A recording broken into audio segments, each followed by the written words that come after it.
Hello,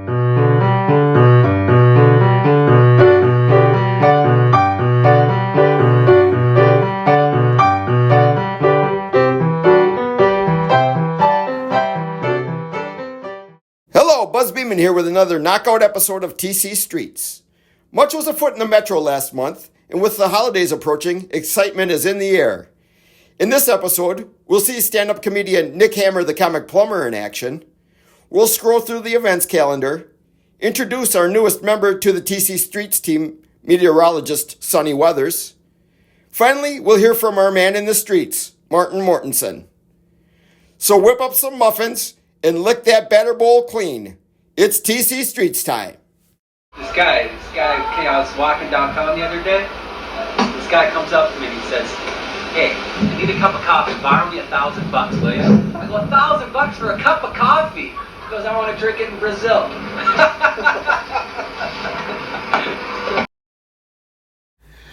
Mommy, it's a tsunami. I pooped my pants. Not again! Hello, this is John Tin, reporting from Great Wall of China. Elementary school children in Russia are not allowed to draw smiley faces. By middle school, they are expected to be proficient in frowny faces.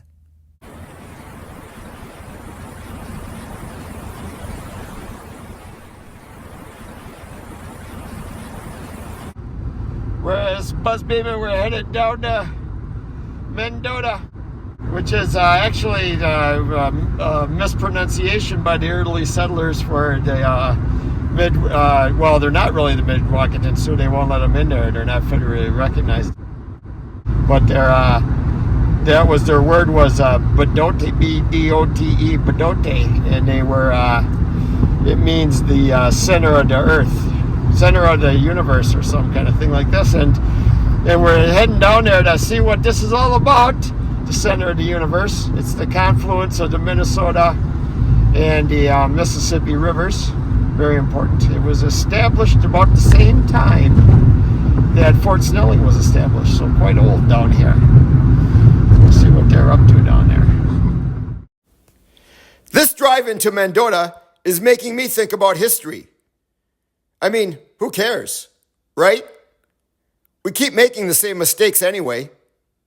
On second thought, we need history. The mistakes are funny. You may be asking, why are the mistakes funny, Buzz? Because, as we all know deep down in our bones, if you're not laughing, you're crying. And no one likes a crybaby. Now let's have a moment of silence to honor all past murder and abuse victims. Now that we've observed that moment of silence, let's have another moment of silence to remember all of those who were murdered or abused during our just observed moment of silence. Well, if there's one thing that history has taught me, it's that this bit could go on forever. Buzz Beeman, look, that's population 183.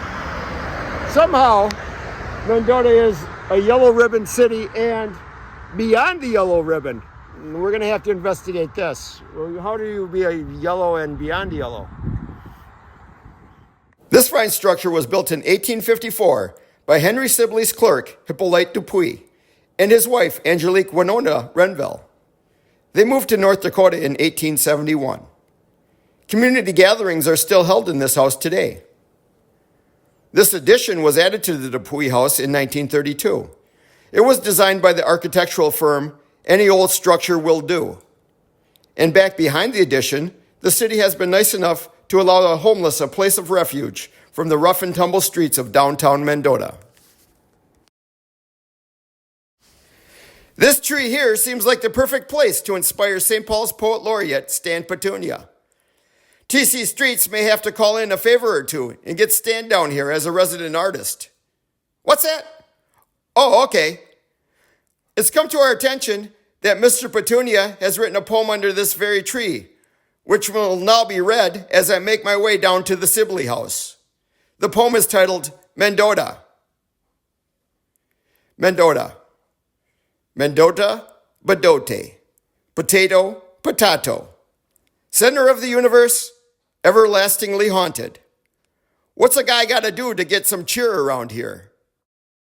We've now arrived at the Henry Sibley House. Future Governor Henry Sibley moved to Mendota in 1834 to work for American Fur Company's Western Outfit. Within 4 years, he began building this stone house as a home and business headquarters. Henry Sibley and Red Blanket Woman entered a kinship marriage and had a child, Helen. Red Blanket Woman soon disappears from the scene for unknown reasons and is replaced by Sarah Jane Steele, who redecorates the place, has some parties, and moves Henry Sibley into land acquisition. Sibley House was at one time envisioned as Minnesota's Mount Vernon. I can see it. This place sort of reminds one of Mount Vernon, only with fewer slaves. This here, this was the ice house of Henry Sibley. He was a very heavy drinker. Actually, upon further review of the family history, the lion, he was banished for something that they can't print on this small historical monument. He unfortunately was banished for doing what dogs do. He liked Sarah's leg a little too much, and so much so that he completed the task and was then banished to Fort Snelling, where they took him in with open arms. So happy ending to the story. They say a picture's worth 1,000 words. There seems to be some words missing from this photo. Pelagie Faribault, Jean-Baptiste Faribault's wife and mother of their 8 children. There are no known photos of Pelagie Faribault. Was she camera shy? We'll probably never know. We do know from this photo who wasn't camera shy. He's Jesuit missionary and housemate Lucien Galtier. It may be just me, but in this photo, he looks a little bit handsy. Does he have anything to do with the name of the Galtier Towers? TC Streets is on it, and will report back in the future. Here's what is known in Mendota as the Weeping Tree.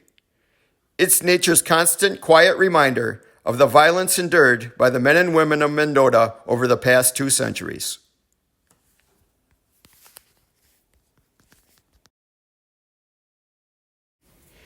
Over the centuries, this here rope swing gave countless hours of enjoyment to the children of the area, and sadly doubled as a noose far too often. And by far too often, we mean anytime over 0. And this here was a lion's house, lion's doghouse, until this unfortunate incident with Sarah. They said that the one out at Fort Snelling was even bigger. Here's a memorial to everyone who's died in Mendota since 1834. It's very moving, though it makes me wonder that if with all the new development, this residence is going to need a bigger sidewalk.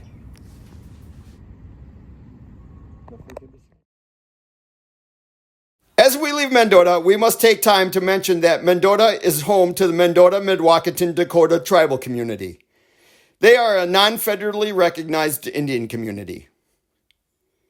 In conclusion, the only funny thing about Mendota is nothing. So, unless you want to dump a body or enjoy a wonderfully quiet picnic lunch, don't visit Mendota.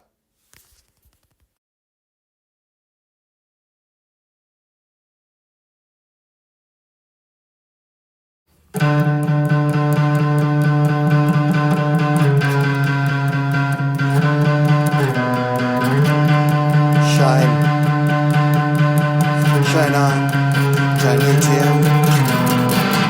Shine on, Tiny Tim. Tiptoe through the tulips forever, Tiny Tim.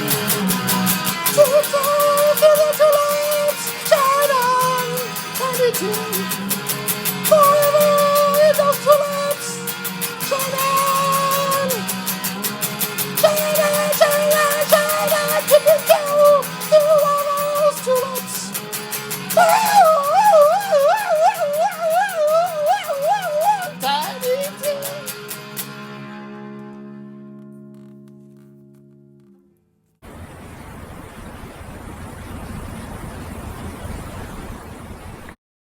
My name is Jo Cunningham, and this is my Freak Family Roadshow. It's a gorilla mom, an alien dad, and their little love child. And it's originally, the characters are inspired by comics that my dad created called Alien Metaphor. And they were made in the 80s and 90s and published in Heavy Metal magazine. I decided to make this attraction when my dad and I went on a road trip together from New York City, where I was raised, to Arizona, where I was moving. It was my first time seeing art outside of like a major institutional space, like a museum or like a sexy gallery, and just seeing like art on the road in public made by people in earnest without permission from like the capital A art world. It just invigorated me creatively, and I wanted to build something big that nobody asked for and then just like blast it to the public in kind of more like renegade guerrilla ways. And now I just travel the country with it, and it's been a hoot.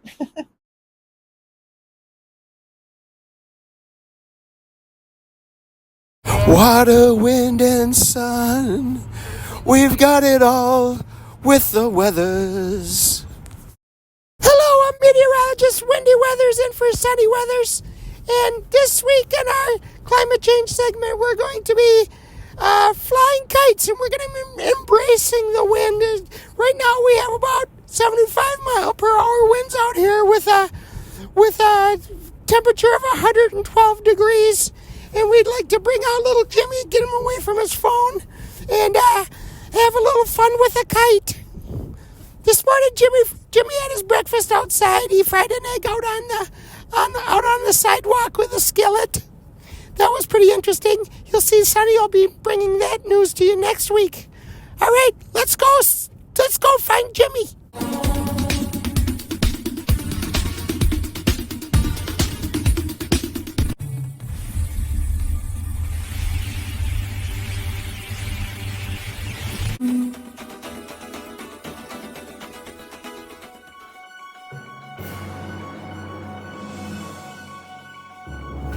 U.S. officials estimate 1/3 of the fuel from the oil and gas industry sold in Mexico is illicit. It is stolen from pipelines and sold to small and large businesses below market value. Representatives from the oil and gas industry shrug it off, though. Their cocaine is that good. Please, anything helps. Booze, pills, Lysol, I need it bad. Dear Mr. President, this is Quiet Tim Cotton again. This time, I'm coming to you via video. I'm starting to think you like video more than reading, as my previous letters have gone unanswered. I'm sending you this video because I'm very excited. When I saw the demolition of the East Wing of the White House and heard about the planned gold-encrusted ballroom that will be erected in its place, I was beside myself. I can't help but feel that my dreams may come true after all. You see, I've always wanted to visit the White House. And 2 years ago, I bought some of your golden tennis shoes. I've done a mock-up on my computer of myself in a tux wearing those golden shoes. And I must say, I look 10 years younger.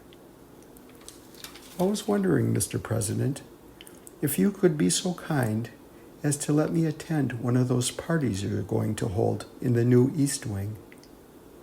It could even be a small one of those Southern Hemisphere ones.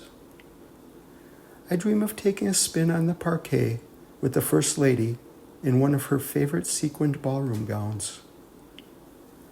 I know these invitations are limited, so I understand if I have to wait a while.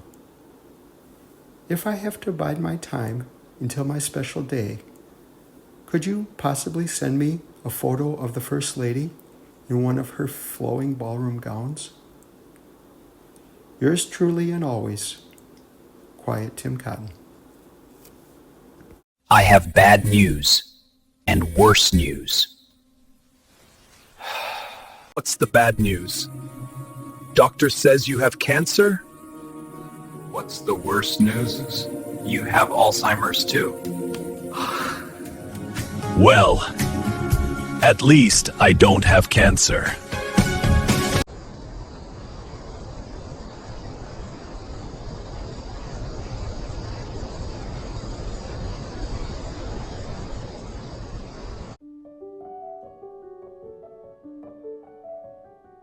Yuck, skinny.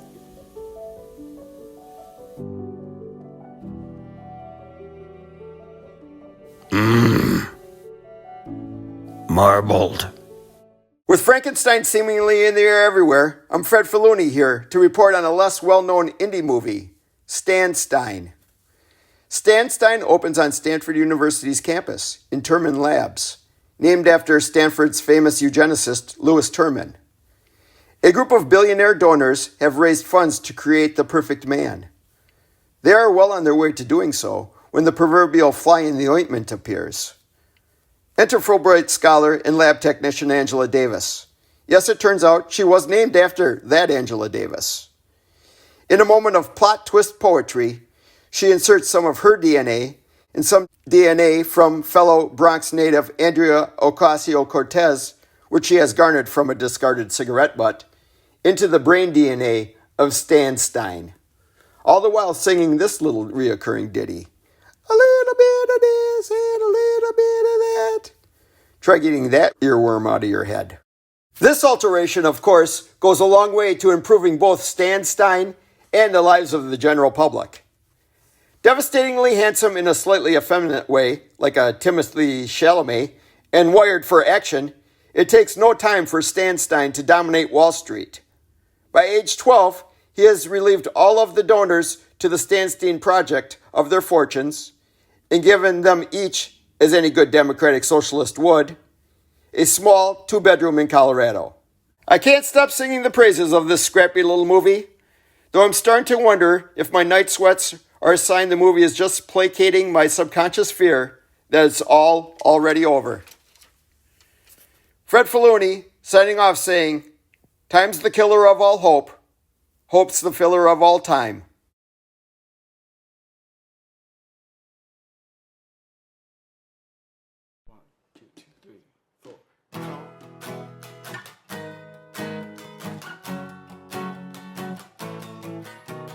Adjust expectations.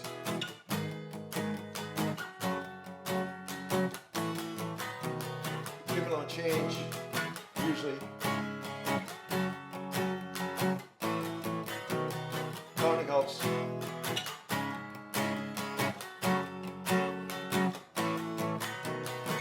24, 25, 26, 27, 28, 29, 30, 24, 25, 26, 27, 28, 29, 30, 31.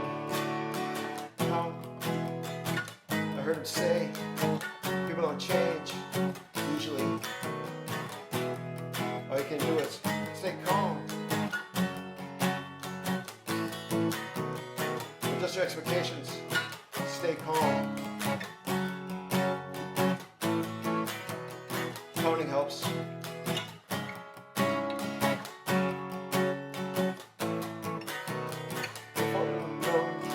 No.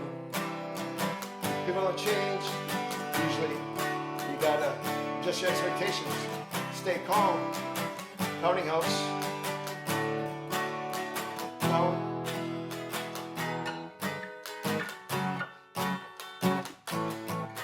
Stay calm. Well, here's a blast from the past, when the advertising business was still a barrel of laughs. It's a photo of French expat and Minnesota transplant Emile the Sausage Le Bon. This photo was featured in the Bon Appetit article, which roughly translated reads, "Sausage? Emile's got it." Forced to leave Paris in 1991 after finding himself in a very poorly chosen bedroom, Emile fled to the then fine food desert of Minneapolis, Minnesota. Always the life of the party, he was welcomed with open arms. The rest is history. For dozens of smiling women and thousands of delicious sausages, Minneapolitans and greater Minnesotans tip our caps, raise a glass, and say, merci. Hello, I'm Christopher Walken, and I'm here to sing the praises for Ron's cabbage rolls. They are very nutritious and reasonably priced, considering the top-notch quality of the beef filling. Also, the fat content creates a flavor burst in your mouth with every bite. Christopher Walken saying, get to Ron's.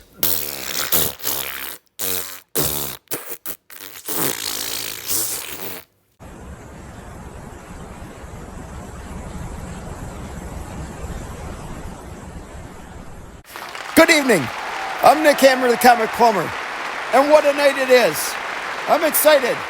You see, I have tons of new material. The creative juices have really been flowing. But before we start the show, I feel it necessary to ask for a few moments of silence to honor the owner of this fine establishment, Ted Snake Eyes Popper, who has held many a comedian's hand through booze tapering, and generally poor shows. Unfortunately, old Snake Eyes passed away about 5 minutes ago in the kitchen, choking on a drummy. I know. We all, at one time or another, told him, slow down, Ted. The food's not going anywhere. But anyone who knows Ted knew he was a man of passion and hunger. As a side note, the house will be offering drummies at a steep discount tonight in Ted's honor. It's 2-for-1 baskets until close. I recommend the jerk sauce with a side of ranch. While Chrissy the manager is signaling, it seems my time is up. Darn it, I had some good stuff. Hope to see you all next Tuesday. Gotta go. I have a double order of drummies with my name on it. Jerry, don't skip on that sauce.